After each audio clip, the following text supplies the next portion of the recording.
Alors connectez-vous, connectez-vous, connectez-vous rapidement, Afrique de la liberté, mesdames et messieurs, connectez-vous depuis vos différents lieux, je vous salue, Afrique de liberté. Alors, chers amis, Afrique de la liberté, chers frères et sœurs, CHF panafricain, chers panafricains, chers peuples de Côte d'Ivoire, j'espère que vous allez bien, j'espère que tout se déroule très bien en cette soirée de mardi, mercredi 27 décembre 2023.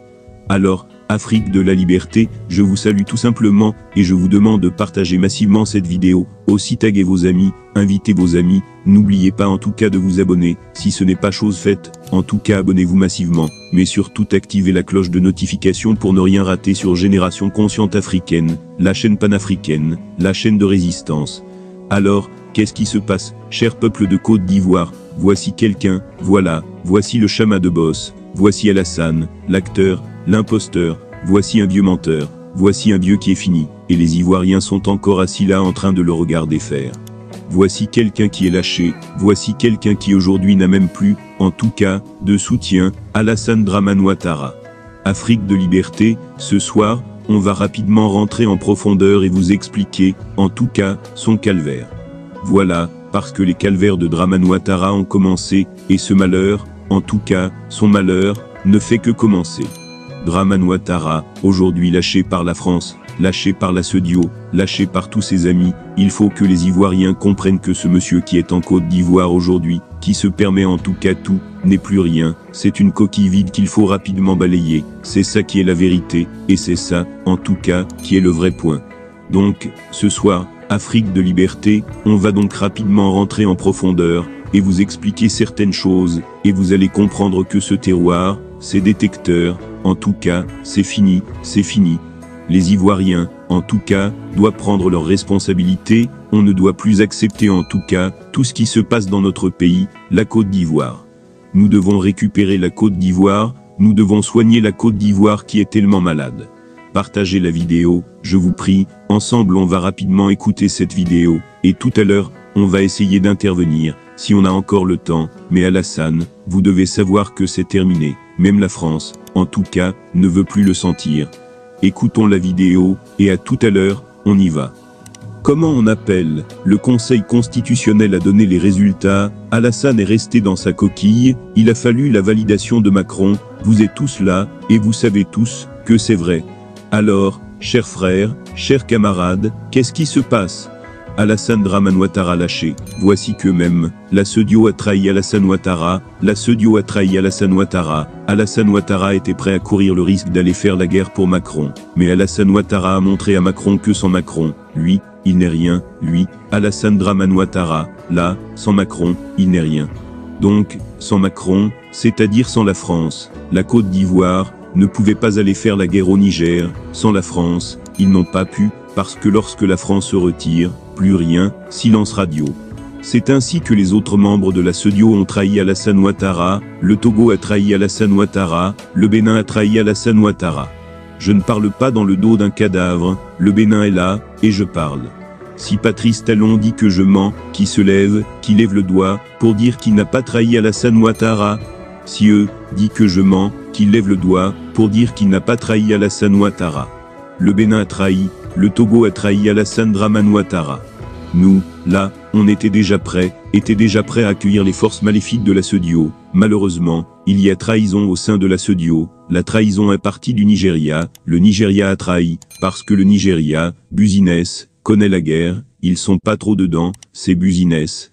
Ils ont envoyé un bataillon, je sais pas où, lorsqu'ils ont vu le résultat, le bataillon, c'est-à-dire un véhicule de l'armée qui est parti à sauter sur une mine, et il y a eu plusieurs morts. Les Nigériens se sont énervés contre leur président Inubu, et depuis ce jour-là, c'est devenu bizarre.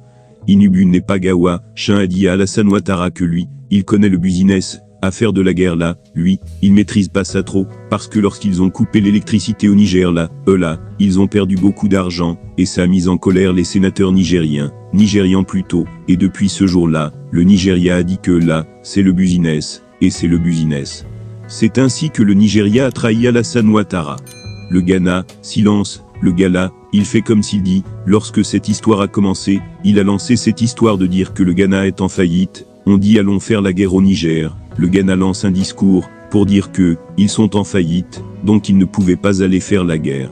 C'est pour cela, que lorsque vous avez vu ceux qui ont donné des bataillons, pour aller faire la guerre, on a vu qui? On a vu, le Bénin, on a vu le Sénégal, on a vu la Côte d'Ivoire, le Ghana n'était pas trop dedans. Ils disent qu'ils ont perdu beaucoup d'argent dans le pays, ils vont se concentrer à récupérer cet argent-là. Donc, le Ghana a trahi la Côte d'Ivoire d'Alassane Ouattara, ainsi le Bénin a trahi également la Côte d'Ivoire, le Togo là, et là, j'étais déjà affiché qu'ils avaient déjà trahi au départ. Dès le départ, le Togo dit, nous, on trahit, parce que nous, on a déjà problème chez nous, on trahit, c'est Jésus qui sauve. Déjà, tu es un faux profil, tu me dis pour le cas de Thiam, il faut laisser, tu ne sais rien, frère. Déjà, tu es un faux profil, donc je ne peux pas discuter avec toi, tu vois, voilà, donc vous êtes beaucoup comme ça, on n'est plus gawa petit, ce n'est pas aujourd'hui commencer à faire la politique, et il y a longtemps que je fais la politique, donc je ne suis pas tombé du ciel, chaque jour, je fais des recherches, je lis, et je sais analyser. Faut laisser petit, faut te calmer, déjà, tu vas te cacher ton faux profil là, pour venir parler, mais ce que je peux te dire là, je sais qu'il est, tout le monde sait qu'il est, sauf toi, parce que tu es un imbécile. Seuls les imbéciles ne changent pas, voilà, et c'est ainsi, les imbéciles ne changent pas.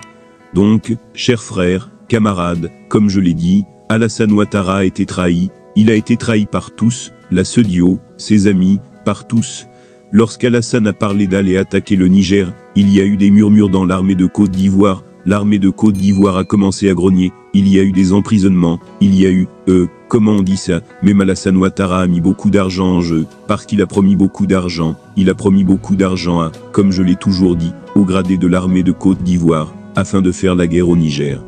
Donc si les responsables de l'armée de Côte d'Ivoire étaient prêts à aller faire la guerre au Niger, bon, les soldats, ils n'avaient pas le choix, mais les soldats ont commencé à se plaindre, donc ce n'était pas gagné.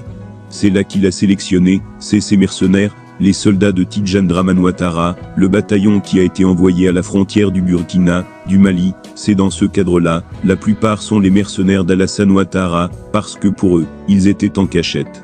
Il y a certains gars du RHDP qui disent même que Tidjane Dramane Ouattara est en complicité avec Soro Guillaume. C'est un gars du RHDP qui dit que Ouattara est en complicité avec Soro Guillaume. Pourquoi Ouattara, qui rentre en Côte d'Ivoire, qui mélange tout, il mélange tout, et qu'est-ce qui se passe? Guillaume arrive à la frontière de la Côte d'Ivoire, au moment où je vous parle, Guillaume est installé à la frontière de la Côte d'Ivoire. Chers frères, camarades, partagez, je ne vois pas les cœurs. Voilà, vous voyez, il y a un gars qui dit que Alassane Ouattara et Tidjane Dramane Ouattara seront ensemble bientôt, mais je vais vous expliquer. Si Alassane Ouattara et Tidjane Dramane Ouattara devaient être ensemble, c'était déjà fait, mais ce que vous oubliez, si jamais le RHDP et le PDCI font alliance, puisqu'il y a déjà une alliance entre le PDCI et le PP, si jamais déjà le RHDP est le parti dont personne n'a confiance en Côte d'Ivoire en ce moment, les hommes du RHDP, on sait tous que ce sont des faussaires, la France n'a plus confiance à toutes ces personnes du RHDP. Donc, si vous êtes des imbéciles au RHDP, c'est là vous allez partir faire alliance avec Tidjane Dramane Ouattara, mais qu'est-ce qui se passe? Le RHDP a été approché par la France, afin de désigner Tidjane Dramane Ouattara comme le second du RHDP. Personne n'en a accepté au RHDP. Vous qui parlez, qui dites non, vous connaissez trop, vous ne connaissez rien, vous êtes simplement que des ignorants.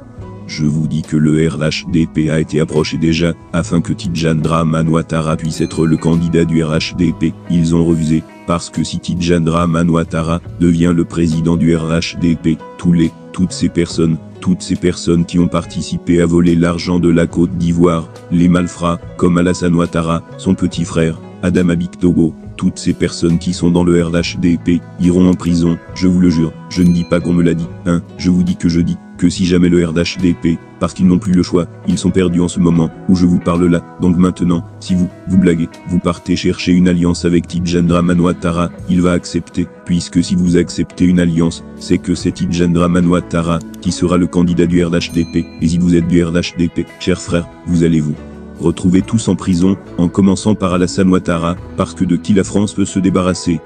De qui la France veut se débarrasser? Mais c'est Alassane Ouattara, on sait tous, en ce moment, la partie gauche aujourd'hui qui est en colère, ce sont les partisans de Laurent Gbagbo, et d'autres personnes, les partisans de Simone Gbagbo, de Bédié, où il est là, il est en colère, même les partisans d'Amé Bakayoko, c'est-à-dire les partisans du PDCI, ceux qui ont été trahis aujourd'hui là, le souhait, c'est de voir Alassane Ouattara en prison. Donc, une fois que Tidjane Dramane Ouattara devient le président de la Côte d'Ivoire, il va essayer, en voulant essayer de calmer le cœur des Ivoiriens, c'est d'envoyer Alassane Ouattara en prison. Vous êtes ignorant, mais Tidjane Dramane Ouattara, qui est là, si jamais il devient président, la première chose qu'il va faire, envoyer Alassane Ouattara en prison. Lorsqu'il va finir avec Alassane Ouattara, il ne faut pas oublier, il y a des voleurs au sein du gouvernement qui iront en prison, il y a des personnes qui ont commis des crimes graves aujourd'hui au sein du gouvernement qui iront en prison, beaucoup, même les chefs de guerre, comme Amé Bakayoko, Téné Birahima Ouattara, Adama Bictogo, tout cela, ils iront en prison, parce qu'ils ont commis des crimes. Les vidéos sont là, vous pensez qu'ils sont bêtes, pour essayer de calmer le cœur des Ivoiriens, lorsque Tidjane Dramane Ouattara va venir, mais il va faire du ravage, il va les prendre comme ça, à un, pour les envoyer en prison, et lorsqu'il va les envoyer en prison là, chers frères, chers camarades, certains Ivoiriens seront satisfaits de voir Alassane Ouattara en prison. Vous voulez faire alliance avec lui, c'est lui dérouler le tapis rouge pour vous jeter en prison. Je vais vous dire une chose, lorsque tu deviens président, tu deviens l'homme le plus puissant de la Côte d'Ivoire, même Alassane Ouattara ne compte pas. Voici pourquoi le baoulé, bon, je sais pas s'il est baoulé, bien âgé, l'ancien premier ministre, comment il s'appelle là, même le Libanais, bon, je sais pas, s'il doit dire Libanais, ou bien le métis là, donnez-moi son nom s'il vous plaît, comment il s'appelle, l'ancien premier ministre, son nom échappe, le Libanais là, s'il vous plaît, bon, le métis là. Oh, pourquoi il a été écarté? Vous le connaissez tous, de qui vous savez, de qui je vais parler, pourquoi il a été écarté, c'est bien parce que Patrick Hachi, merci à toi, Chanchan le dur, merci, Patrick Hachi a été écarté, parce qu'on savait tous, que si Patrick Hachi là, il prenait le pouvoir, c'était fini pour tous les partisans d'Alassane Ouattara, qu'ils étaient au sein du gouvernement, mais y compris son petit frère, c'était fini pour eux, c'était fini pour Alassane Ouattara.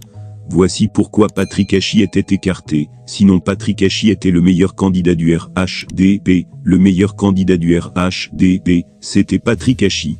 On nous dit ici que non, Patrick Hachi a créé le gouvernement, il a constitué le gouvernement qui a échoué dans le développement d'Alassane Ouattara, mais attendez, ce n'est pas Patrick Hachi, qui choisissait les ministres. Patrick Hachi a été élu, il a été désigné par Alassane Ouattara, mais tous les autres candidats là, c'est bien Alassane Ouattara qui les a désignés. Sinon, vous pensez que Patrick Hachi était bête? Si c'est Patrick Hachi, vous pensez, chers frères, soyez intelligents, pensez-vous que si Patrick Hachi avait choisi les ministres du RHDP, afin de gouverner pour 2020, ou 2015, disons 2020, pensez-vous que Patrick Hachi allait seulement prendre que des gens du Nord, des gens qui avaient seulement les noms de